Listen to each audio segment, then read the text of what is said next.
Good afternoon, everybody on YouTube. This is Rick Thomas from Obsolete Video Services.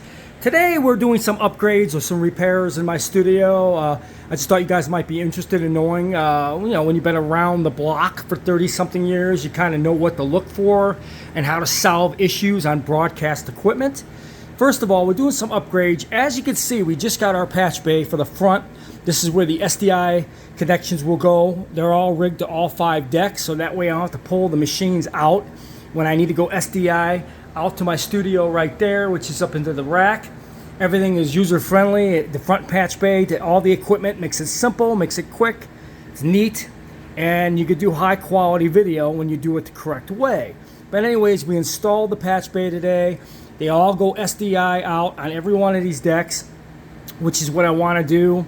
Of course, the 3/4 pneumatic will have to go through a conversion for SDI, but that's another story. But anyways, here we have the 2 Betacam SP high definition HD cams that were donated to me from Star Production Studios.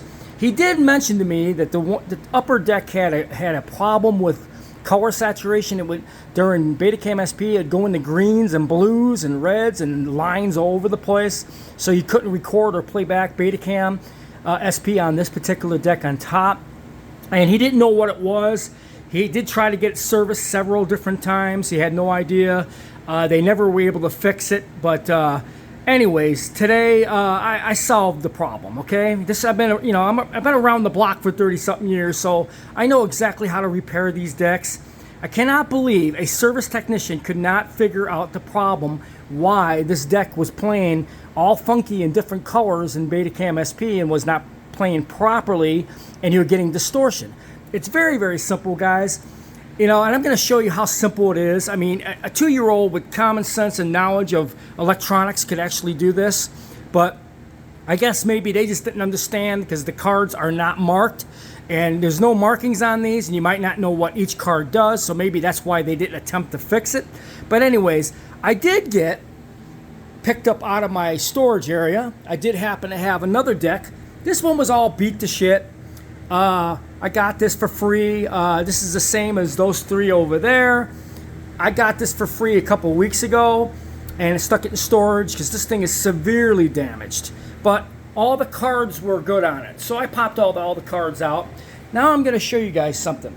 When you have a parts machine, and I keep telling people, repairing electronics such as video equipment, you need lots of machines, lots of parts.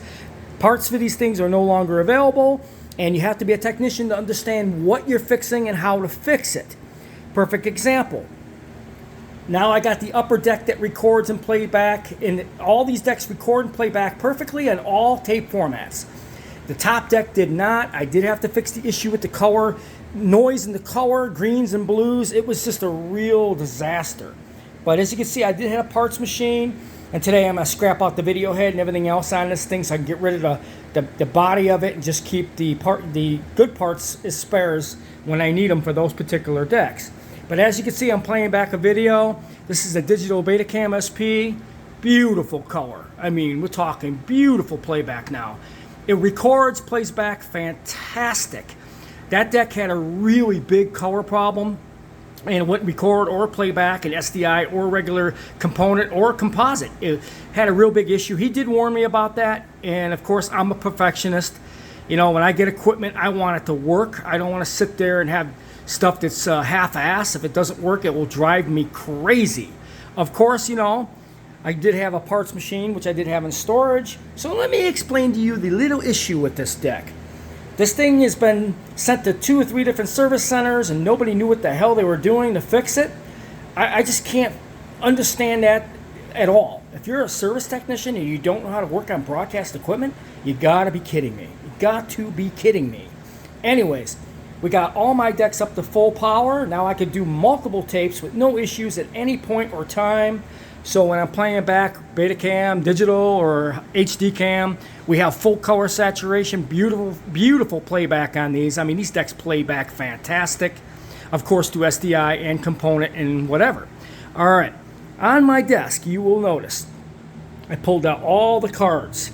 Okay, the biggest problem with this particular deck is you have a lot of cards that runs the unit, but they're not marked. So you're not going to know what card does what unless you're a technician and understand certain things that are marked on these.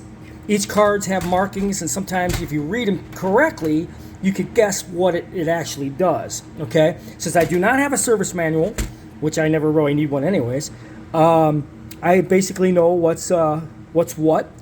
Like this is a memory card, and this here is a signal card. Okay, but anyways, each card does something different. One's a record playback card, and various different cards. Each card does different things: color, chrominance, luminous, playback, digital, and one's a digital card that plays all the digital formats. So each card does something different, but they're not marked. Without a service manual, you don't know what the numbers mean, and you don't know what card is what. All right. In the very back of the unit, if you ever have color issues with just to give you a little quick tip, with the HDW-M2000, if you ever have color playback, serious issues in Betacam SP, find yourself a junk machine such as this, and I'm going to tell you the card to replace that fixes this issue. It's the very back. If you go in the back of the unit, you got your very last card at the very end. You look for these three little wires, red, blue, and green. That tells you that's a color card. All right, because it's three different colors. That's the RGB, three colors, red, blue, and green. So that's connected to this card, very last card in the back, okay, and which is this card right here, and it's faulty. I noticed that this particular card has an issue somewhere. I was just trying to see, maybe one of the capacitors or something came off, or off the board, or came loose, or whatever. I haven't taken it apart yet. But this is your color saturation card, which plays your color playback for all your stages of video. This is a very important card. When it goes bad, you will get crappy video depending on what stage, digital or analog, that you're playing. Of course, we now are playing an analog Betacam SP, and it's playing back perfectly. Again, guys, you need to know how to work on these machines. Okay, and this card here is an important color card. It's in the very back of the unit, very last card. So if you have a HDW M2000 and it doesn't play color in Betacam SP and it's real funky, if you got a junky machine for parts, pull the color card to the very back, swap it out, fixes the issue within 5 minutes. I cannot believe people in production did not know how to fix this machine. It's absolutely boggles my mind that you're a service tech and you can't figure out something as simple as this. But anyways, guys, a lot of times you can take cards and pop them out of different machines and fix video equipment very easily if you know how to do it.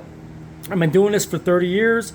I know what to look for, and when I have multiple machines, I usually can build one good machine from 2 or 3, depending on what it is, because generally all video machines have a lot of cards and they pop out.